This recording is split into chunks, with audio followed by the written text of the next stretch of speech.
So, Eisel, what made you get into political science when you started your undergrad? Woo!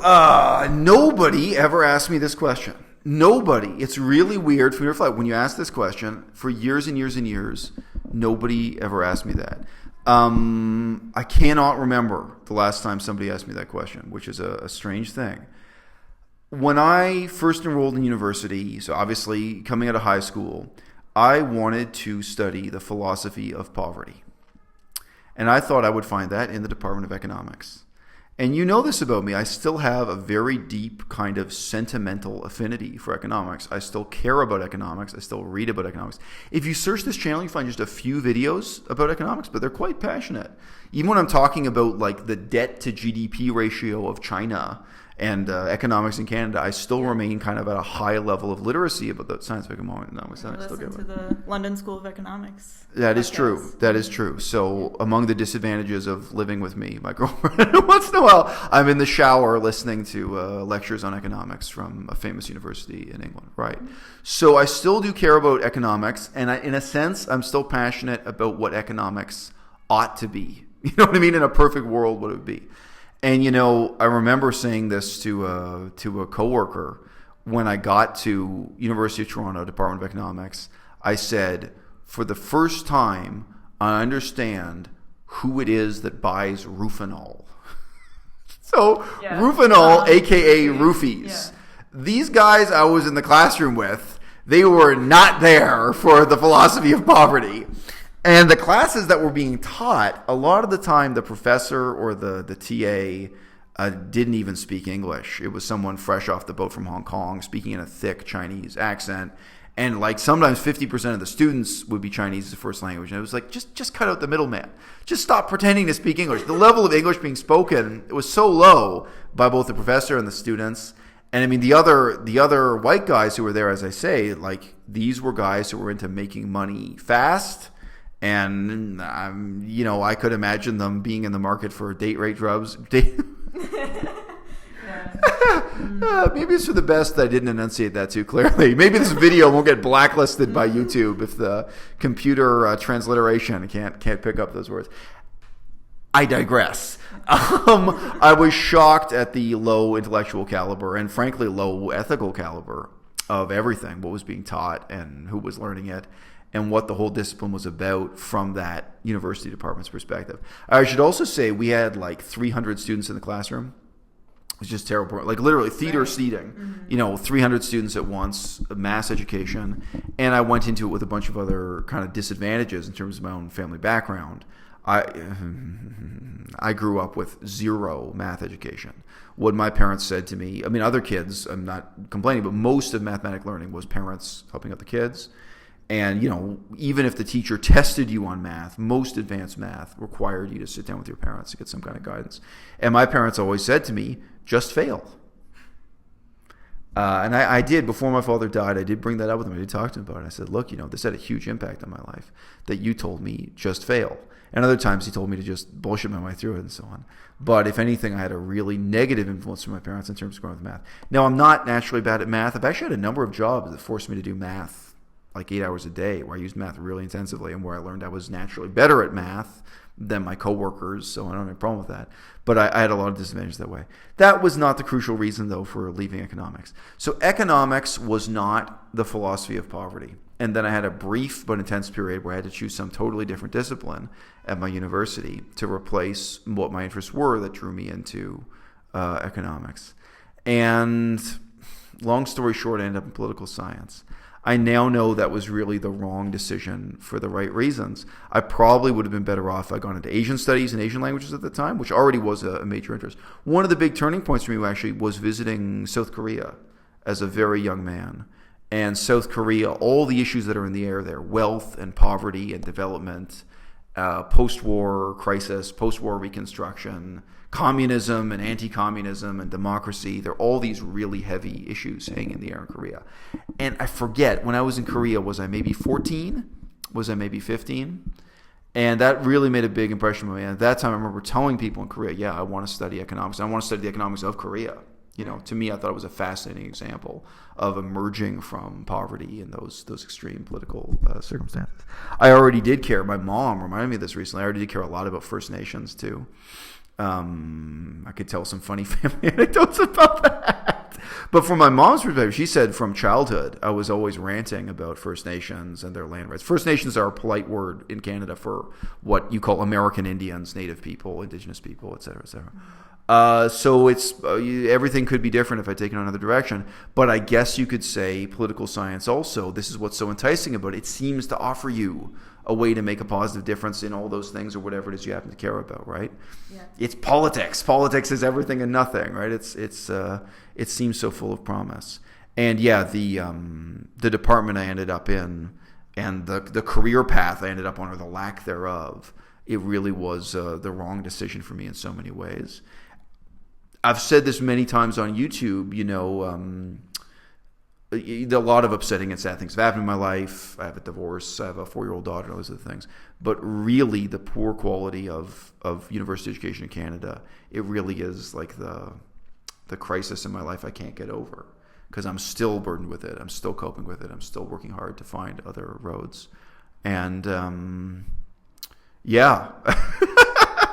I guys, if any of you feel like I'm rubbing it in your face that I have a diploma in political science, I really feel like I got a good education despite that program and not because of it. And there was a real sense on my part of, these courses aren't teaching us anything that matters. I have to go to the library independently and teach myself everything that matters.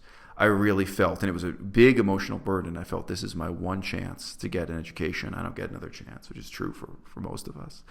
And whatever is wrong with it, there's no point playing the blame game. I've got to take it all on my own shoulders. I've got to learn to be an autodidact. I've got to learn to do it for myself. One example of that, which you can relate to, she's an English literature major, well, English major. So the whole, including linguistics and all that stuff too. But anyway, she is an English major.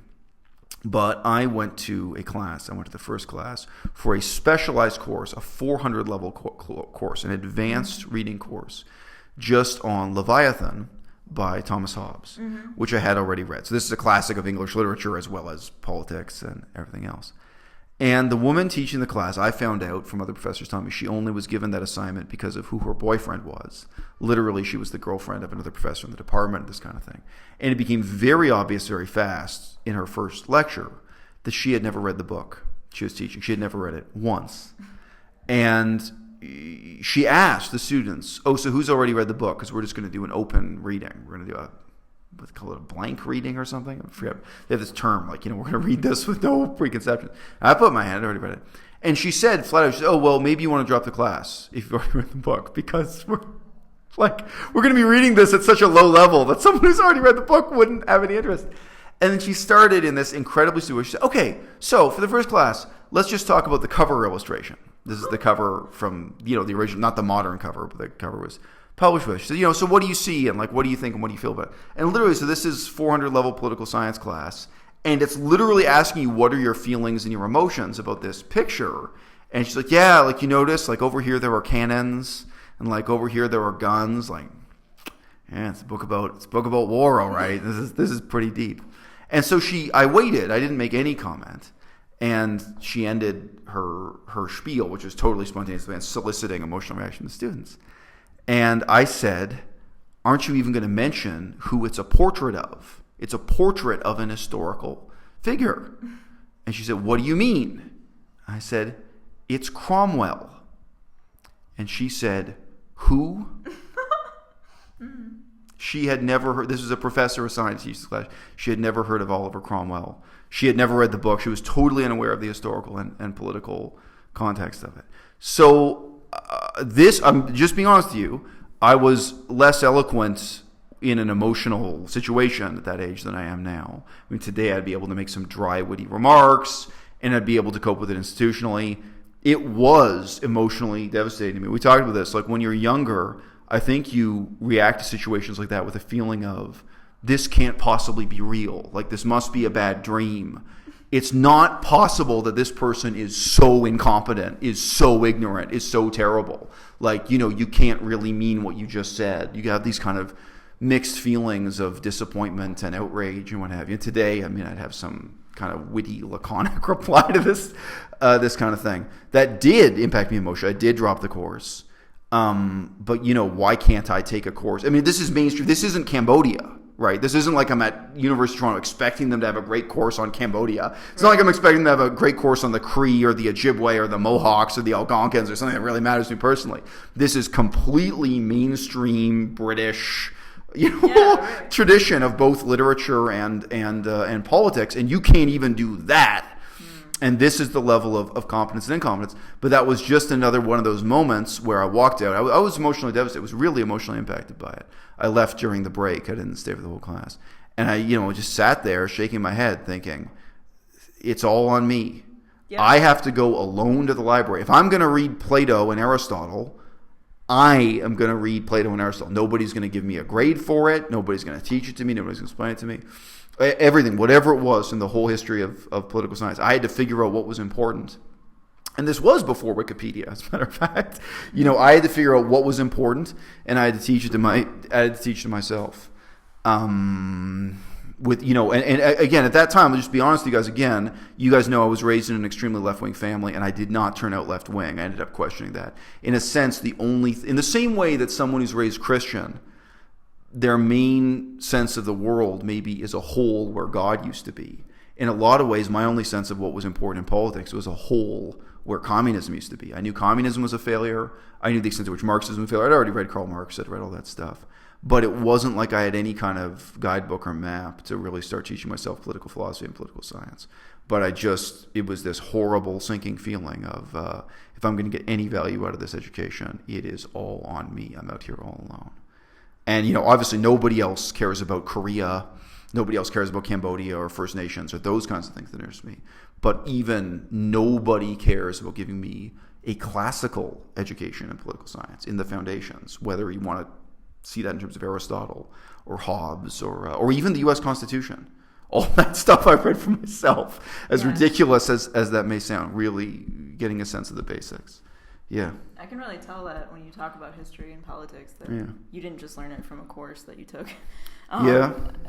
Same with all Asian studies, like about all the countries in this region. Like earlier you were just talking about Myanmar.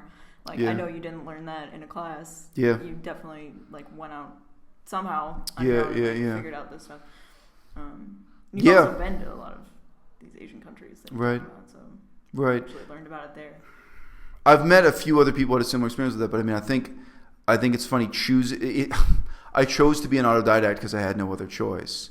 But you can see the way in which it was rigorous was that in each of those places it was asking the same questions. So we were talking about the history of Myanmar. Well, what about slavery? Well, what about agriculture? What about food? Where did the food come from? Right. How did the economy work? When I was first studying the history of Thailand or Myanmar or India or Sri Lanka or any of these places, I never was looking at it with rose-colored glasses like, oh, this is paradise, or this is the East in contrast to the West, or this is the oppressed South in contrast to the global North, or socialism in contrast to capitalism. In all of those places, I was basically looking with the same rigorous eye to figure out how society works. That was the product of not having a course. I think very often when you're given a course by a professor, it exactly has that kind of propaganda value of telling you, like, for example, this is why Japan is the most wonderful country. I've been to classes like that. And, you got to say, pardon me, Yeah, it's more meaningful, too, the way that you describe these things. I can tell that it wasn't, like, from a test, like, you actually care about how things worked at the time, like in these historical contexts.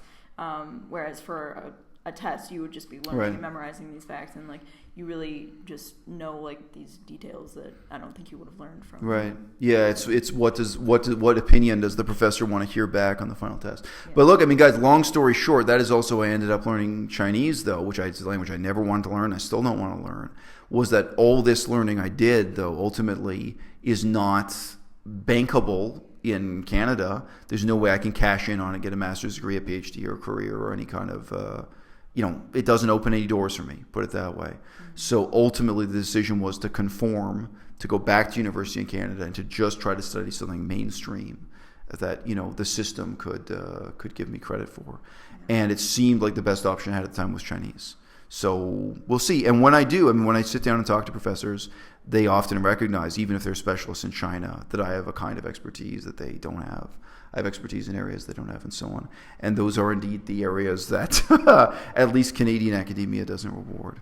So she accepts me with all these ludicrous contradictions.